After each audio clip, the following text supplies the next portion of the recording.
안녕하십니까. 평양만사 김길선입니다. 오늘은 수령조일대주의 북한학 5번째 강의를 시작하겠습니다.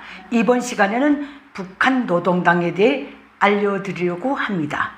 앞서 강의들에서도 말씀드렸지만 북한의 소위 사회정치적 구조는 수령당 대중으로 되어 있습니다. 그 각각의 지위는 수령은 뇌수, 노동당은 중추, 인민은 당과 수령의 사상과 용도를 받아야만 존재 가치가 있는 당과 수령이 피조물로 되어 있습니다. 그래서 오늘은 북한이 사회정치적 구조에서 김일성 족속 다음으로 제일 큰 권력을 가진 소위 조선노동당에 대해 분석해 드리겠습니다. 들어가기에 앞서서 먼저 북한 노동당의 간단한 연역을 말씀드리겠습니다. 1945년 10월 10일에 조직된 북한 노동당의 정식 명칭은 조선공산당 북조선 분국이었습니다. 그리고 그 초대 당수는 김일성이가 아니라 김용범이었습니다.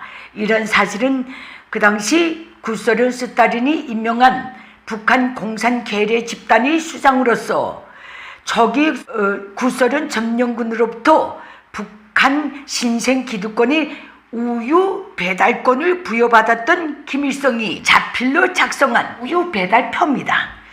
거기에 그대로 드러나 있습니다. 거기에 노메로 1번이 조선공산당 북조선 분국 위원장 김용범으로 딱 되어 있습니다.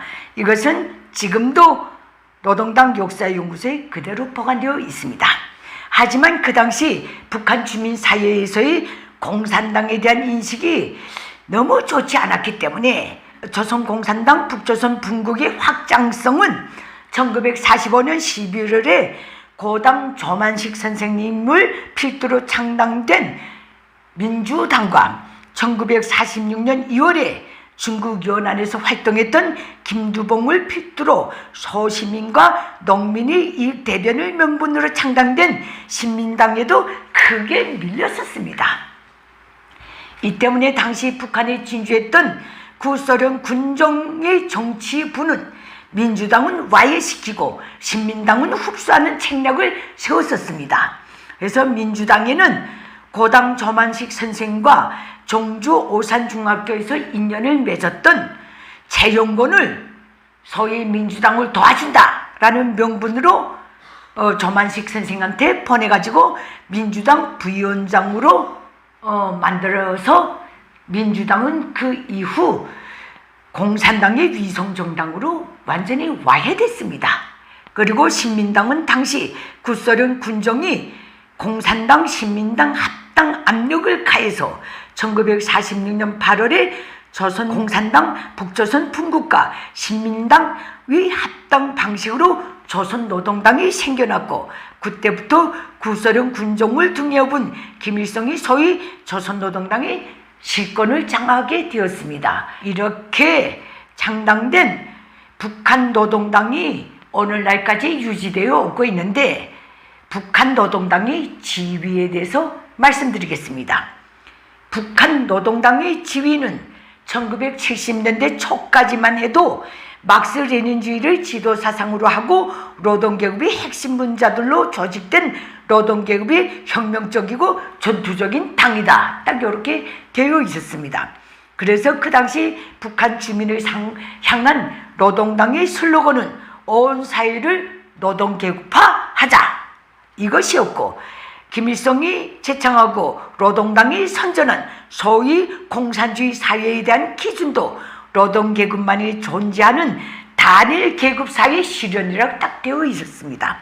이랬던 노동당의 지위가 개혁된 것은 김정일이 김일성의 공식 후계자로 추대된 1974년부터인데 이때 김일성, 김정일이 합심해서 규정한 노동당의 지위는 주체사상을 지도사상으로 하고 주체사상 정수 분자들로 조직된 주체형의 혁명적 당이다. 딱 이렇게 되어 있습니다. 그리고 북한 사회를 향한 노동당의 구호는 온 사회를 주체사상화하자 이렇게 편집되었습니다. 저는 이때 북한 정치 변화에 제일 민감했던 종합대학 2학년 재직 중의 학생으로서 이때부터 종합대학 정치학 교재에서 막스레닌주의가 사라지는 광경을 눈앞에서 다 지켜봤습니다. 김정일은 1980년대에 들어서서는 노동당의 주의를 또 이렇게 계약했습니다. 조선노동당은 김일성주의를 지도사상으로 하고 김일성주의 종수분자들로 조직된 김일성 동지당이다. 이렇게 규정했습니다. 이때부터 노동당의 구호 역시 전당과 온 사회를 김일성주의화하자 이렇게 변했습니다. 이것으로서 김일성, 김정일은 노동당의 김일성 족속 사당화를 공식 선언했으며 노동당을 내세워 김정일 체제의 정치 제도적 기반을 철저히 강제적으로 확립해 나갔습니다.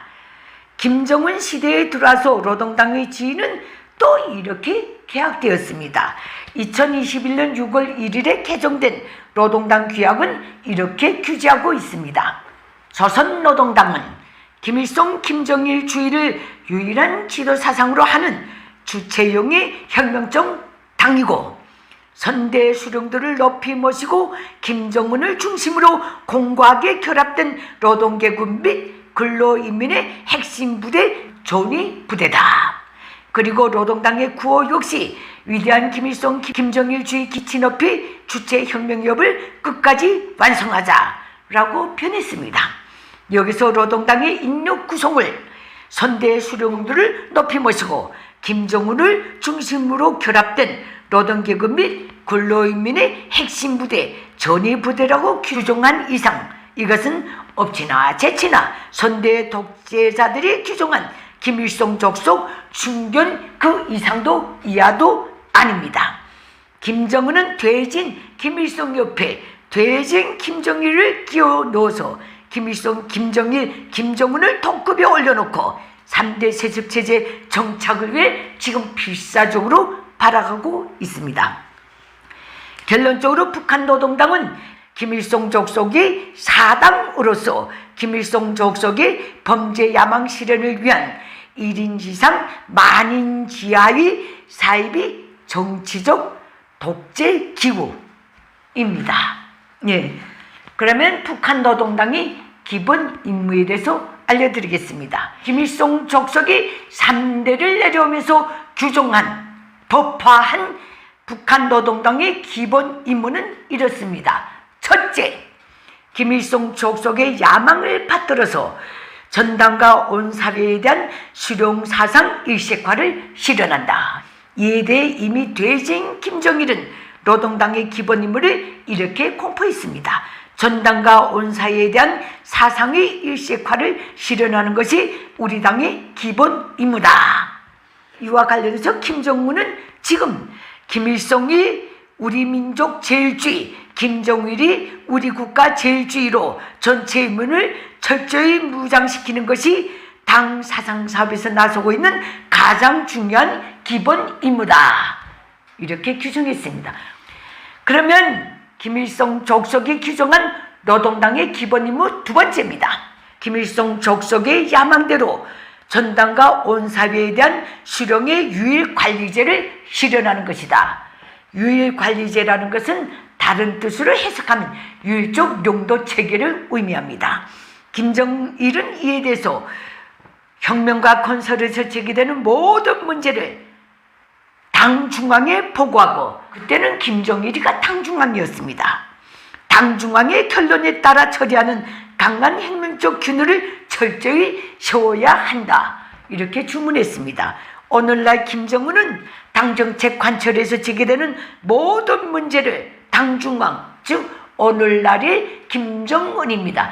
저 김정은에게 보고하고 김정은의 결론에 따라 처리하며 당 중앙, 즉 김정은의 명령 지시를 김정은이 정한 시간대에 김정은이 정한 품목대로 김정은이 바라는 지적 수준에서 관철하는 혁명적 기풍을 확고히 세워야 한다.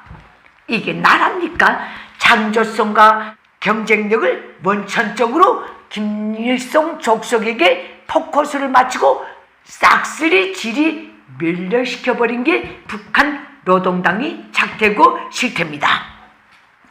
그러면 북한 김일성 족속이 규정한 북한 노동당의 임무 세 번째는 무엇인가? 김일성 족속의 항구적 야망에 따른 소위 남조선 해방 실현과 한반도를 김족성 노예지대로 수복하는 것입니다. 이에 대해 김일성은 되지는 날까지 미제를 몰아내고 통일된 조국을 후대들에게 물려주자 라고 제창했습니다.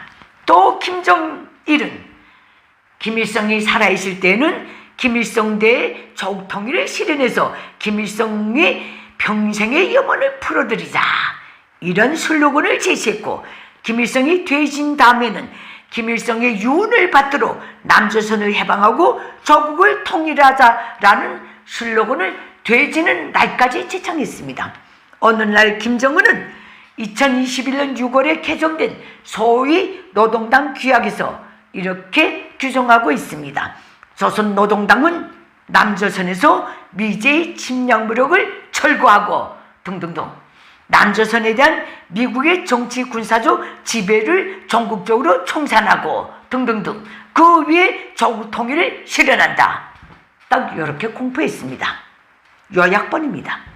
김정은은 지금 세상에 없는 유력한 무기 완성을 운운하면서 최근에는 대한민국 정부와 국군 멸살까지 협박하고 있는데, 이것은 철두철미 김일성, 김정일의 범죄 야망인 북한의 수령 노예 체제로의 대한민국 수복을 실현하기 위한데 그 본질이 있다는 점, 또 김정은은 지난 8월 8일 노동신문에 예고하지 않았던 노동당 산하위 소위 입법기구인 최고인민의 제4기 21차 전원회의 개최를 지시하고, 거기서 기존의 우주개발법을 계약하는 노름을 벌였는데, 이것은 지난 8월 5일 대한민국이 독자 개발한 달 탐사선 다누리호의 발사 성공으로 너무 무섭고 질투가 나서 벌려놓은 해외임이 분명합니다.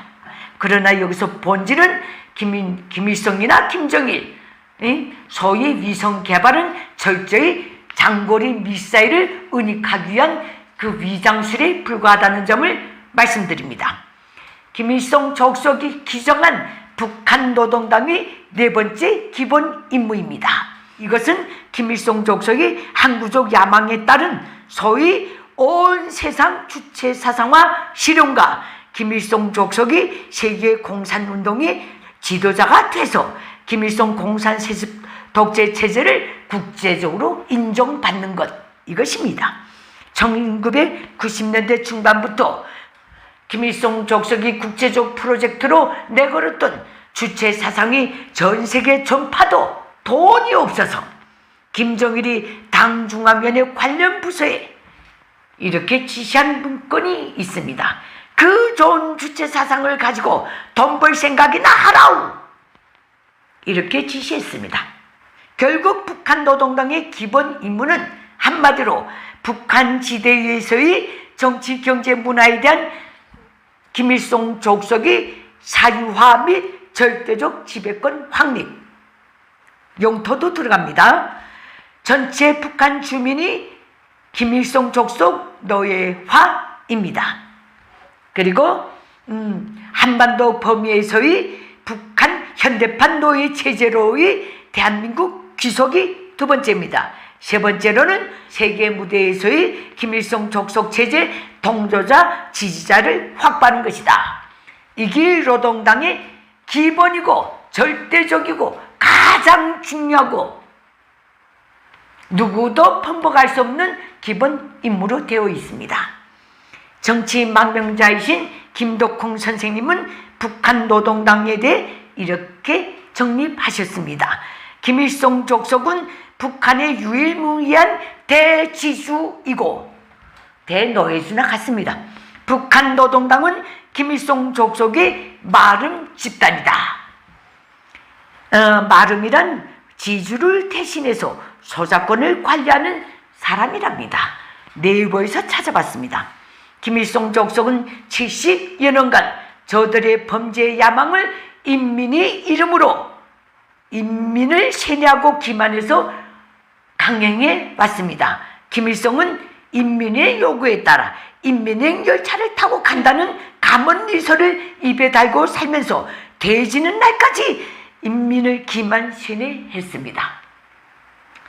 김정일은 세습체제에 반대하는 사람들을 모조리 처형, 정치범 수용소 감금 이후 김일성을 따라온 인민은 남한 출신이라도 노동당의 광폭 정치를 품어주고 내세워져야 한다는 감언리설로 북한 주민사회를 기만 세뇌했습니다. 김정은은 지금 소위 김일성, 김정일이 하늘처럼 섬기던 인민을 노동당이 더 잘 받들어야 한다고 운운하면서 이미 주민사회에 불과 물의 관계로 되어버린 불은 김정은이고 물은 북한 주민입니다. 체제 유지 최악의 상황을 모면하려고 매일같이 북한 주민사회를 세뇌 기만 강제하고 있으며, 그리고 이제는 북한 노동당 기득권도 잘 움직이지 않고 있는지 거의 매달 각종 회의를 벌려놓고 노동당 간부들을 닭달질하고 있습니다. 수령에게 심판받아야 된다, 당에 심판받아야 된다, 인민에게 심판받아야 된다, 이렇게 북한의 노동당 기득권을 사지에 몰아놓고 있습니다. 결론은 무엇인가? 북한 노동당의 약화는 곧 김일성 적석 체제의 지배력, 통제력의 약화이며, 더 나아가서 북한 노동당의 해산 및 철학은 북한 자유화의 출발점입니다. 이 점을 명심하시기 바랍니다. 북한 김일성 적석과 북한 노동당이 있는 한 대한민국이 정부나 민간단체나 대한민국 자유국민이 북한에 대한 선의 메시지나 손짓은 어떤 경우도 최악의 상황으로, 바람직하지 못한 상황으로 반드시 되돌려 받는다는 점, 이 시간을 빌어 강조드리고 싶습니다. 다음 시간에는 북한 노동당의 1인 지상 만인 지하의 중앙기구인 노동당 중앙위원회의 구조와 각 부서의 기능 등을 분석해 드리겠습니다. 북한학 강좌 5번째 시간은 여기서 마치겠습니다. 감사합니다.